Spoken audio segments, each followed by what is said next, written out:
ಹೆಂಗಿದೆ ನೋಡಿ ಗಲ್ಲಿ, ಸೂಪರ್ ಇದೆ ಇದು. ಆರ್ಮಿಯವರೆಲ್ಲ ನಿಂತಿದ್ದಾರೆ.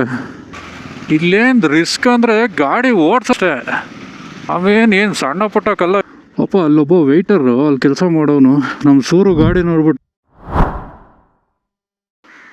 ಓಕೆ, ನಮ್ಮ ರೈಡ್ ಇಲ್ಲಿಂದ ಸ್ಟಾರ್ಟ್ ಆಗ್ತಾ ಇದೆ. ನೋಡಿ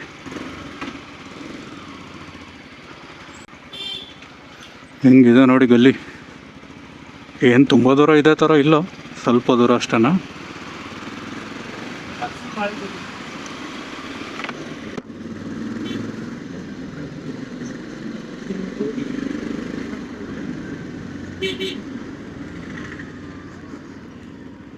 Chandigarh to Manali around 260 kilometre ಆಗ್ಬೋದು. ಮ್ಯಾಪಲ್ಲಿ 6 to 7 hours ಜರ್ನಿ ಅಂತ ತೋರಿಸ್ತಾ ಇದೆ. ಅಷ್ಟೇ ಆಗುತ್ತಾ ಕಮ್ಮಿ ಆಗುತ್ತಾ ಗೊತ್ತಿಲ್ಲ, ನೋಡಬೇಕು ಹೆಂಗೆ ಏನಂತ. ಆ್ಯಕ್ಚುಲಿ ಇಲ್ಲಿ ರೋಡ್ ತುಂಬ ಚೆನ್ನಾಗಿದೆ, ಬಟ್ ಏನಂದರೆ ಸ್ವಲ್ಪ ಕರ್ವ್ಸ್, ಈಗ ನಮ್ಮ ಘಾಟ್ ಸೆಕ್ಷನ್ ಥರ ಇದು. ನೋಡಿ ಇದು ನೋಡಿ, ಇಲ್ಲಿ ಯಾವುದೋ ಟನಲ್ ಸ್ಟಾರ್ಟ್ ಆಯಿತು, ಯಾವ ಟನಲ್ ಅಂತ ಗೊತ್ತಿಲ್ಲ. ಬಾಬಾ ಏನು ಚೆನ್ನಾಗಿದೆ ನೋಡಿ ಇದು.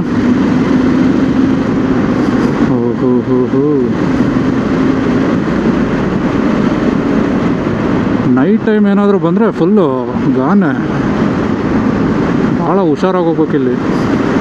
ಅದೇನಿದು, ಓಕೆ, ನಿಲ್ಲಿಸ್ಕೊಳಕ್ಕೆ ಏನಾದರೂ ಎಮರ್ಜೆನ್ಸಿ ಅದು ಇದು ಆದರೆ ನಿಲ್ಲಿಸ್ಕೊಳಕ್ಕೆ ಸೈಡಲ್ಲಿ. ಎಷ್ಟು ಕಿಲೋಮೀಟರ್ ಇದೆ ಇದು? ಬಂತು ಎಕ್ಸಿಟ್ ಬಂತು. ಅರೌಂಡ್ ಒಂದು 2 kilometers ಇರ್ಬೋದಾ, 1.5 to 2 kilometers ಇರ್ಬೋದು ಅನ್ಕೊತೀನಿ, ಬಟ್ ಚೆನ್ನಾಗಿದೆ. ನೈಸ್. ಶಿಮ್ಲಾ 94, ಮನಾಲಿ 181. ನಾವು ಆ್ಯಕ್ಚುಲಿ ಶಿಮ್ಲಾ ಎಲ್ಲ ಹೋಗಲ್ಲ, ಯಾಕೆಂದ್ರೆ ನಾವು ಸ್ಪಿಟಿಗೆ ಹೋಗ್ತಿಲ್ಲ, ನಾವು ಹೋಗ್ತಾ ಇರಲಿಲ್ಲ ಈ ಕಡೆ. ಸೊ ಹಂಗಾಗಿ ನಾವು ಜಿಸ್ಪಾ ಸರ್ಚು ಈ ರೂಟಲ್ಲಿ ಹೋಗ್ತೀವಿ. ಇದೇನು ಇದೇ ಥರ ಇದೆಯಾ ಅಂತ, ಇನ್ನೂ ಎಷ್ಟು ದೂರ ಇದೆ. ಲೆಫ್ಟ್ ಸೈಡಲ್ಲಿ ರಿವರು, ರೈಟ್ ಸೈಡಲ್ಲಿ ಈ ಥರ ಬಂಡೆಗಳು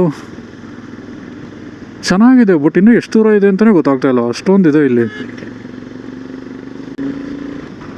ಏನೋ ಆದರೂ ಒಳ್ಳೆ ಕರ್ವ್ಸಿದೆ ಮಾತ್ರ, ಗಾಡಿ ಹೊಡಿಯೋಕ್ಕೆ ಮಜಾ ಮಾತ್ರ ಇಲ್ಲಿ.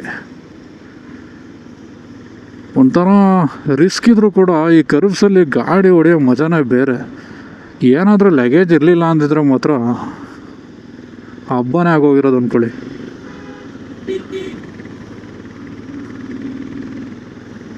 ಹಾಗಂತ ಎಲ್ಲರೂ ಅದೇ ಥರ ಹೊಡಿಯೋಕೆ ಹೋಗ್ಬಿಡ್ರಿ, ಸ್ವಲ್ಪ ಹುಷಾರಾಗಿರ್ಬೇಕು. ಸ್ಪೀಡಾಗಿ ಹೊಡಿಯೋದು ಮ್ಯಾಟ್ರಲ್ಲ, ಕಂಟ್ರೋಲ್ ಮಾಡೋದು ಗೊತ್ತಿರಬೇಕು. ಇಲ್ಲಿ ಇಷ್ಟೊತ್ತು ಏನು ನೋಡಿದ್ವಿ, ಇದು ಬೀಸ್ ರಿವರ್ ಅಂತ. ಕಂಪ್ಲೀಟ್ ಇದು ಒಂದು ನಮಗೊಂದು 6 to 7 kilometersಯಿಂದ ಲೆಫ್ಟ್ ಸೈಡಲ್ಲಿ ನೋಡ್ತಾನೆ ಇದ್ದೀವಿ ಬೀಸ್ ರಿವರ್ನ. ತುಂಬ ಚೆನ್ನಾಗಿದೆ, ನೀರು ಕಮ್ಮಿ ಇದೆ, ಬಟ್ ವ್ಯೂ ಸಖತ್ತಾಗಿದೆ ಮಾತ್ರ. ಬೀಸ್ ರಿವರ್ ಇವಾಗ ಗೊತ್ತಾಯಿತು, ಮ್ಯಾಪಲ್ಲಿ ನೋಡಿದೆ. ಅಲ್ಲಿಂದ ಇಲ್ಲಿ ಏನು ಡಾಬಾಗಳು ಮಾತ್ರ ಹೊರಗಡೆಯಿಂದ ನೋಡಿಬಿಟ್ರೆ ಸಖತ್ತಾಗಿದೆ, ಒಳ್ಳೆ ಊಟ ಸಿಗ್ಬೋದೇನೋ ಅನಿಸುತ್ತೆ. ಒಳಗಡೆ ಕೂತ್ಕೊಂಡ್ರೆ ಏನಿದೆ ಪರಾಟ, ಅಮ್ಮನ ಅದು ಬಿಟ್ಟರೆ ಏನೂ ಗೊತ್ತೇ ಇಲ್ವೇ ಇವರಿಗೆ ಅಂತ ಮಾತಿತ್ತಿರು ಪರಾಟ. ಅಯ್ಯೋ, ಫುಡ್ ಆಪ್ಷನ್ ಕೇಳಿ ತಲೆ ತಿರುಗೋಯ್ತು ಗುರು. ಸ್ವಲ್ಪನಾದರೂ ಏನಾದರೂ ಫುಡ್ ಸಿಗುತ್ತಾ ಅನ್ನೋದು, ಅಟ್ಲೀಸ್ಟ್ ಸೌತ್ ಫುಡ್ಡೇ ಬೇಕು ಅಂತಲ್ಲ, ಏನಾದರೂ ವೆರೈಟೀಸು. ಇವನು ಯಾರು ಕೈ ಚಾಚ್ಕೊಂಡೆ ನಿಂತವನು, ಏನು ಓಡ್ಲಿಕ್ಕೆ ಕರೀತಾನೋ ಬೇರೆ ಕಡೆ ಕರಗತ್ತೇನೋ ಗೊತ್ತಿಲ್ಲ. ಅಯ್ಯೋ, ಎಲ್ಲ ಹೋಟೆಲ್ಸು, ರೂಮ್ಸು, ರೋಡ್ ತುಂಬ ಅದೇನೆ. ಒಂದು ಫುಡ್ಡು ಅಂದರೆ ಫುಡ್ ರೆಸ್ಟೋರೆಂಟ್ಸು ಬಿಟ್ಟರೆ ಹೋಟೆಲ್ಸು ಸ್ಟೇ ಮಾಡೋಕ್ಕೆ. ಬಾರ್ಗಳು ಮಾತ್ರ ಚೆನ್ನಾಗಿದ್ದಾವೆ, ಏನಿರಲಿ ಬಿಡಲಿ, ಬಾರ್ಗಳು ಮಾತ್ರ ಒಳ್ಳೆ ಕೆಫೆ ಇದ್ದಂಗೆ ಇದ್ದಾವೆ, ಅದು ಒಳ್ಳೊಳ್ಳೆ ಸ್ಪಾಟಲ್ಲಿ. ಕುಡಿಯೋರಿಗೆಲ್ಲ ಹಬ್ಬ, ಬಟ್ ಕುಡಿದು ರೈಡ್ ಮಾಡಿದ್ರೆ ಮಕ್ಕಳ ಮೇಲೆ ಹೊಡಿತಾರೆ. ಸ್ವಲ್ಪ ತಾಳ್ಮೆಯಿಂದ ಇರಬೇಕು ಅಷ್ಟೇ. ಇಲ್ಲಿಂದ ಇನ್ನೇನು ಎಲ್ಲ ವ್ಯೂ ಪಾಯಿಂಟೇನೆ, ಹೆಚ್ಚು ಕಮ್ಮಿ ಕಂಪ್ಲೀಟ್ ವ್ಯೂ ಪಾಯಿಂಟೇ ಇದು. ಇದ್ಯಾಕೆ ರೋಡ್ ಖರಾಬಾಗಿದೆಯಲ್ಲ ಇಲ್ಲಿ ಇಷ್ಟು ಮಾತ್ರ. ಇದೇನು ಗುರು ಇನ್ನೂ ಎಷ್ಟು ಉದ್ದ ಇದೆ ಇದು ಬೀಸ್ ರಿವರು. ಅಯ್ಯೋ ಓಹೋ ಹೋ ಹೋ ಹೋ, ರೋಡು ಫುಲ್ಲು ದಂಗಿಸ್ಕೊಂಡ್ಬಿಟ್ಟಿದೆ. ಆರಾಮಾಗಿ ಹೋಗ್ಬೇಕು. ಇಲ್ಲಿಂದನೇ ಟ್ರಾಫಿಕ್ ಸ್ಟಾರ್ಟಾ? ಇಲ್ಲ, ಆ್ಯಕ್ಚುಲಿ ಬ್ರಿಡ್ಜ್ ಇದೆಯಲ್ಲ, ಹಂಗಾಗಿ ಸ್ವಲ್ಪ ಹುಷಾರಾಗಿ ಹೋಗ್ಬೇಕಷ್ಟೆ. ಹಂಗಾಗಿನೇ ಸ್ವಲ್ಪ ಟ್ರಾಫಿಕ್ ಅನಿಸುತ್ತೆ. ಇವನು ಯಾರಿಗರು ಸೂಪರ್ ಇದೆ ಇದು. ಏಯ್ ಸಕ್ಕತ್ ಗುರು.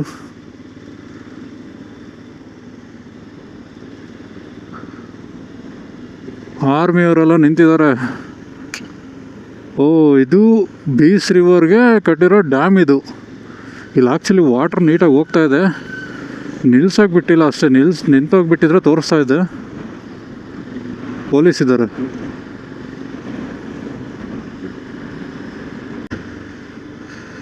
ಇದು ಗುರು ಪ್ರಾಪರ್ ಘಾಟ್ ಸೆಕ್ಷನ್ ಅಂದರೆ. ವಾ ಬಾ ಬಾ ಬಾ. ಈ ಕಡೆ ನೋಡಿದ್ರೆ ಲೆಫ್ಟ್ ಸೈಡಲ್ಲಿ ಈ ಥರ ಇದೆ, ರೈಟ್ ಸೈಡಲ್ಲಿ ನೋಡಿದ್ರೆ ಕಂಪ್ಲೀಟ್ ಮೌಂಟೇನ್ಸ್, ಕೆಳಗಡೆ ರಿವರು. ಇಲ್ಲಿಂದನೇ ಟ್ರಾಫಿಕ್ ಜಾಸ್ತಿ ಸ್ವಲ್ಪ. ಯಪ್ಪ, ಇದು ಏನಾದರೂ ಬಿದ್ದರೆ ಮುಗೀತು ಹೊಗೆನೆ. ಅಯ್ಯೋ ಬೇಗ ಬೇಗ ಹೋಗ್ರಪ್ಪ, ನೋಡೋಕ್ಕೇ ಭಯ ಆಗ್ತಾಯಿದೆ ಇದು. ಅಯ್ಯೋ ಏನಿದು, ಇಲ್ಲಿ ತನಕ ಯಾವುದಾದ್ರೂ ಬಿದ್ದಿದೆಯಾ ಏನು ಕತೆ? ಇಲ್ಲಿಂದನೇ ಟ್ರಾಫಿಕ್ ಸ್ಟಾರ್ಟು ನೋಡಿ. ಇರೋದು ಬರೀ 83 ಕಿಲೋಮೀಟರ್ ಐತೆ, ಆದರೆ 2 ಅವರ್ ತೋರಿಸ್ತಾ ಇದೆ. ಅದೇನ, ಅದೇನು ಮನೆನಾ? ವರ್ತಿದೆ ಗುರು, ತುಂಬ ವರ್ತಿದೆ. ಇವತ್ತು ಅನ್ನಿಸ್ತಾ ಇದೆ, ಆ ಬಿಸಿಲಲ್ಲಿ ನೊಂದು ಬೆಂದು ನರಳಾಡಿ ಬಂದಿದ್ದಕ್ಕೂ ಸಾರ್ಥಕ ಆಯಿತು. ನೋಡಿ ಇಲ್ಲಿ ಏನಿದು, ಯಪ್ಪ ಹೋಗ್ರೋ ಮುಂದಕ್ಕೆ ಭಯ ಆಗ್ತಾ ಇದೆ ನೋಡ್ತಿದ್ರೆ.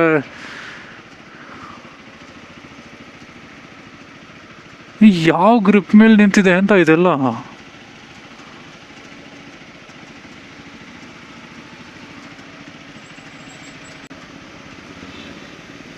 ಓ ಕಾಮಧೇನು.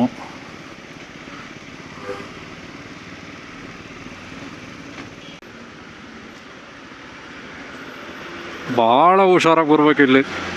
ಆ ಕಡೆಯಿಂದ ಟ್ರಕ್ಸು 4 ವೀಲರ್ಸು ತುಂಬ ಬರ್ತಾ ಇರ್ತದೆ. ಆದಷ್ಟು ಸೇಫ್ಟಿ ಮೇಂಟೈನ್ ಮಾಡಬೇಕಷ್ಟೇ. ಇಲ್ಲೆಲ್ಲ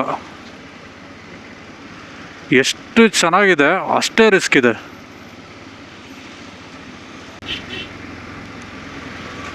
ಇಲ್ಲೇನು ರಿಸ್ಕ್ ಅಂದರೆ ಗಾಡಿ ಓಡಿಸೋದು ರಿಸ್ಕ್ ಅಲ್ಲ, ಭಯ. ಈ ಲೆಫ್ಟಲ್ಲಿ ರೈಟ್ ಓಕೆ, ಈ ಲೆಫ್ಟಲ್ಲಿ ಇದೆಯಲ್ಲ ಒಂಚೂರು ಅದು ಇದು ಜರಗ್ತಂದರೆ ಒಂದು ಮುಂದೆ ಬೀಳಬೇಕು, ಇಲ್ಲ ಹಿಂದೆ ಬೀಳಬೇಕು, ಇಲ್ಲ ಮೇಲೆ ಬೀಳಬೇಕು, ಡಮ್ಮರ್ ಅಷ್ಟೇ. ಅವೇನು ಸಣ್ಣ ಪುಟ್ಟ ಕಲ್ಲ ಇದ್ದಾವೆ. ಅಯ್ಯೋ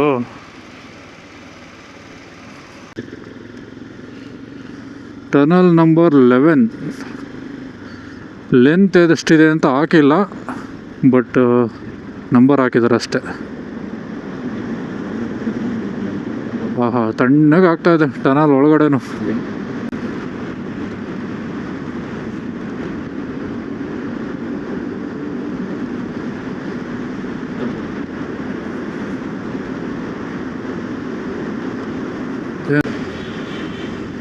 ಫೈನಲಿ ಎಕ್ಸಿಟ್ ಆದ್ವಿ. ಇಷ್ಟೇನಾ? ಮತ್ತೇನಾದರೂ ಟನಲ್ ಉಂಟಾ? ಇಲ್ಲ. ನೋಡಪ್ಪ, ನೀನು ಗಾಡಿ ಯಾರಿಗೂ ಕೊಡ್ತಾ ಇದೆಯಾ?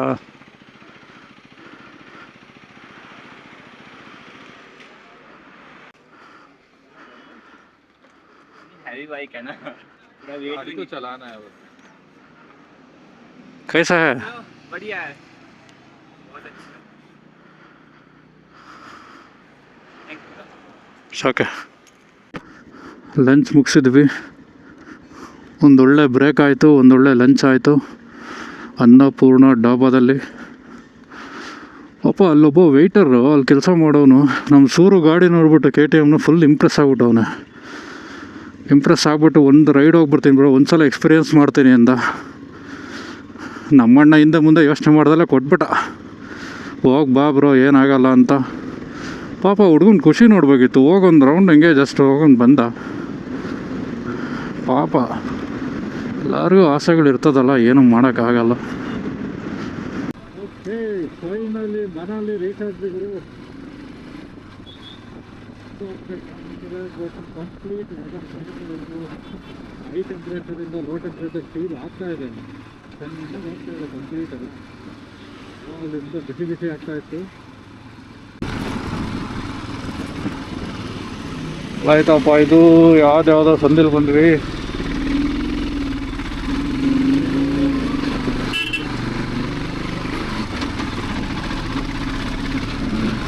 ಯಾವ ಹೋಮ್ ಸ್ಟೇ ಬುಕ್ ಮಾಡಿದೆ ಗುರು, ಇದು ಈ ಸಂದಿಲೆಲ್ಲ ಬರೋ ಥರ.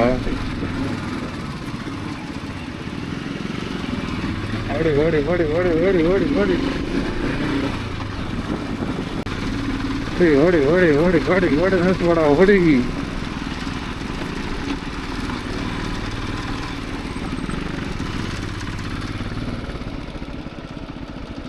ಸೂರು ಅಲ್ಲಿ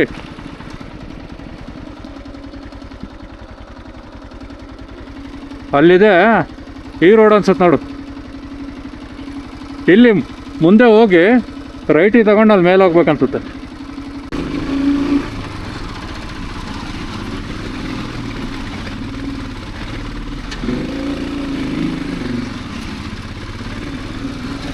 ಫೈನಲಿ ನಮ್ಮ ಸ್ಟೇ ಬಂದಾಯಿತು.